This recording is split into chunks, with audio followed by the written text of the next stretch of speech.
Former President Mohammad Nasheed, who swore in for a 5-year term, handed in his resignation after just 3 years and 85 days in office. He resigned, accepting that a large proportion of the public had lost faith in him and confessed as much at the time of his resignation. However, 24 hours into his resignation, the tune changed. During his term in office, he carried out several unconstitutional acts repeatedly, eliminated the power of the judiciary, and orchestrated the enforced disappearance of a senior judge of a court of law. This was the last straw for a public who had been forced to bear these atrocities. The 23 nights of protest that ensued became the end of the Nasheed administration. While Nasheed continued to turn a deaf ear to the pleas of the masses, politicians and legal experts calling for an end to the unconstitutional acts of the government and for the freedom of the judiciary, these pleas fell on the ears of the security forces. From the moment the security forces realized that Nasheed was in breach of the constitution which they have sworn to protect, they also began echoing the public sentiment for President Nasheed to step back onto the righteous path.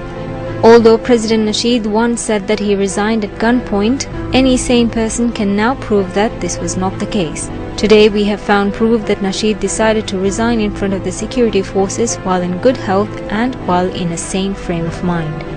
The latest audio clips that surfaced in the media shows that Nasheed resigned because he wanted to bring an end to the unconstitutional acts and not take any step backwards. The audio clip also proves that even at the last moments, the military referred to their commander-in-chief with utmost respect and dignity. This audio also proves that Nasheed resigned in the manner he planned to resign while in the army headquarters.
Publicly, resignation,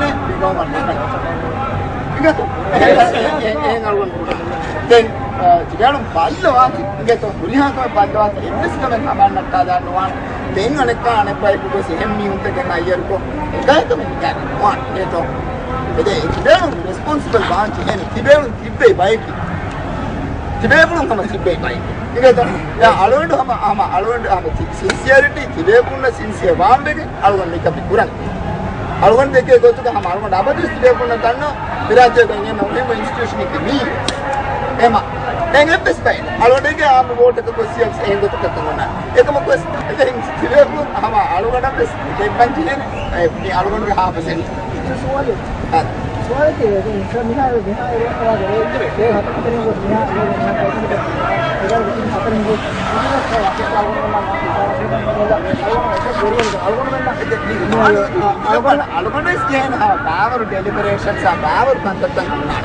However, a video which shows Nasheed's last moments as the commander-in-chief shows that Nasheed was far from calm or respectful when addressing his security forces. He used harsh and rude language in a commanding yet desperate manner while begging his security forces to do something about the situation brewing outside the MNDF headquarters. In the video, Nasheed is seen darting around the MNDF compound at a loss as to what needs to be done to bring his security forces back under his command.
Even today, there is proof that Nasheed was escorted from the army headquarters to the president's office with full protection of the security forces in the manner that he had requested for. Nasheed would have been aware that a large number of Maldivian citizens would have been listening to the statements he made in front of the media after being safely escorted to the president's office. There is also no doubt that Nasheed had the freedom to hand in his resignation or not even at that moment.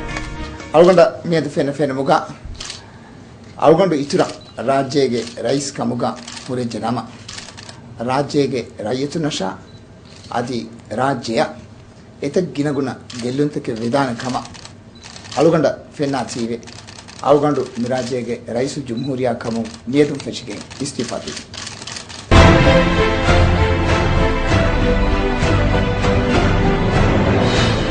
However, 24 hours after his resignation, after holding discussions with the party officials, the Nasheed that came in front of the public was a changed man. The masses were ascertained that this is not the same person who handed in his resignation for the better good of the nation. Who we saw that day was the Nasheed who used to take his slippers into his hands and run on the streets. The man we saw was not the former president, but Nasheed of Kenarige. With this change, senior party activists and members took to the streets of capital Male and began protesting. The protest showed no sign of being unplanned, but showed multiple signs of being premeditated. The big picture behind these plans was to curdle the blood of the masses and to escalate the situation in the country within just moments. The frightening reports from across the country showed that the big picture was to use the hands of his followers to torch and destroy public, private and state property. While his people were destroying the infrastructure of whole island communities, Nasheed was at his residence with the foreign press gathered around him implementing the roadmap he drafted after his resignation. The first news that he gave to the foreign media was that he resigned at gunpoint after a coup staged by the security forces. Dr. Muhammad Wahid Hassan Manik, Nasheed's vice president, who according to the constitution was sworn in as president when Nasheed resigned, was being labelled by Nasheed as someone who was in power unconstitutionally. He was defaming the country in international media and was making false allegations against the security forces. The United States is committed to working with the new government.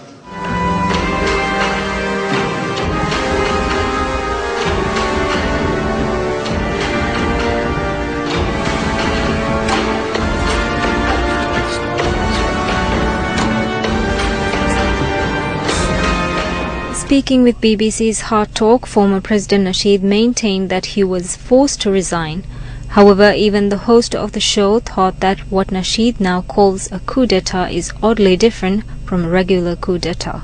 He even questioned if Nasheed's retaliation is not destroying the country.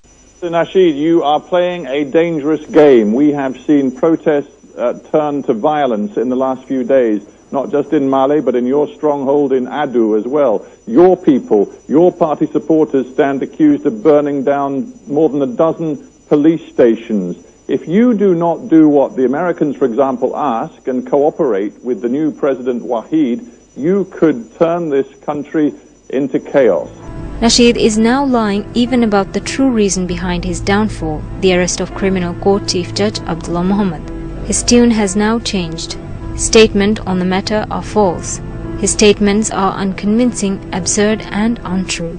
Why did you order the arrest of a senior judge in the criminal court without a warrant, without any sort of warrant or due process? No. Because he released one of your political opponents. Why did you do that? No, he's not a political opponent. In November, the Judicial Services Commission, the Constitutional Commission to look at judges, they took disciplinary action against the judge, and they said the judge is not fit to sit on the bench. This is the Judicial Services Commission.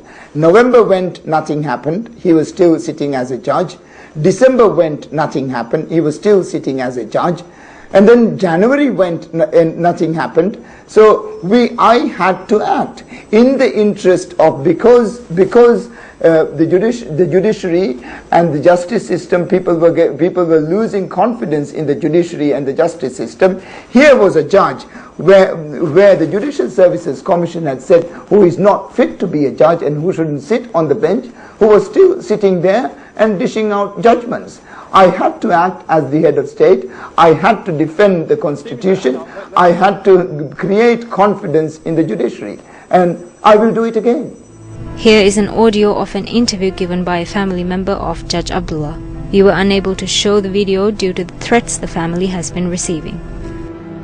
Abdullah Muhammad hire kuri re sipan hire kuri re nen eme furatames gagandaka egar gadi fanre egar gadi baya detereke sipan alugol menge ai mi doru thalulafa eruga hori den doruga thelima doru huluwan mi ha taludan hipagen hisaba dimuga kuriga doruga jaha pasipan eteriya badej den emi hun kariga kobahi court amur bunime bes befulku jawaben no devvi den hamekanu ebehun vidalvi timanna men na Abdullah fariga wahake bunelan Abdullah gowalashe bunime den alu men dennevin e court amuren netiyen ebes bege geege theriya kannu ebade wene den irukolu madu kurevi doru kariga ti nuwade tibba beerun anikavs wennevi mi special force ke befulku vidalwe hama eteriya wannashe den emihun badigen eteriya dieruga Abdullah kottige dormatiga honnevi eru nidan tayar wegen echi bado hollaga hori t-shirt ka sodella den diye ko tego sabloge gaga hifetti ha den ablo emi hun kariga mi vidal timanna hedum badal kolla banna me kotri den ekam ko se fursate ves nudinima beeruga e huri ha sifam mi hunge terega huregen hama hedum badal kuri den tere bade minna wara laduweti gotaka ailage mi hunge kurimati ga den bara bodu kubberiyeku bara bodu mujrimaku hayyer pura kala gotaka mi hifattagen ena evves kahala gada bare nuni nudam ves nuni idikola ves evves echen nubune huri irves sama gadakamun hifattagen kala gotakan ena koppamun beran iruni sama huri ha mi hunge terege huri asifang mi hunge terege ya ailage mi hunge meduga hama huri ha mena fennu gota horigen hudum badaw kuran bes jehuni hedum badaw kollamis fursaten nude den phone wes atula phone wes oti tan sifam mi hege atuga den hema eneka lawyer gulalan nuni hemme heka gulalan wes wes purusaten ne den agu war bada faaga kollam beenuwe mi Abdullah ge faratun sifange nudan ene wes kamaka emihunna emihun ai ki kuranto ene gendani ki kuranto e khale wes suwale wes nukure emihunna ka emihunna ki hama dagen tayyar wegen hori den ena neru no bagutu den ena anhenun ena ga hipatta dianu den egota maseke kurima sifange mihun ama deteriya bade hama koppala hama ekhala gotaka kanta huri ingeto waran hama. The people who are leading the pack of Nasheed's followers calling for violence in the country are political turncoats, the like of Alhan Fahmi, Ali Wahid and Abdullah Abdul Rahim, who are accused of selling out their beliefs for money. Nasheed has come out in protest, setting back the country's developments by years in the guise of returning to power through snap presidential elections. However, the truth of the situation is that Nasheed or anyone else for that matter can contest in an election only after getting the trust and respect of the citizens.